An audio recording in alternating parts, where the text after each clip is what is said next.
If your Honda says critical failure detected, I don't recommend you drive anymore. You just need to stop in a safe place, and the first thing to check is the brake fluid level, because in 90% of cases this warning, this message will be on the dash when there is a problem with brakes, and that's why it says critical failure. So it's very dangerous to drive unless you check everything.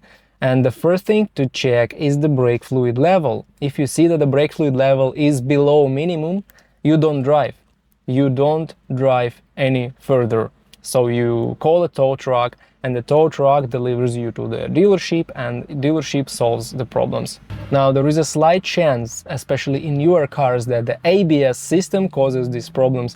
And if this is the ABS system, you can keep driving carefully, but you need to check that the fluid level is okay. This is critically important. Even if you see that the fluid level is okay and you decide to keep driving, you should drive carefully. This is the first thing. And the second thing, you should stop after several miles and recheck the fluid level, because this critical failure detected error message doesn't just appear on the dash for fun. It's something with the brakes, and you just need to make sure several times that everything is okay. And even if this problem goes away after you restart the car, I don't recommend you ignore this. So maybe you would want to go to the dealership and have your car inspected, scanned, and checked with all possible reasons.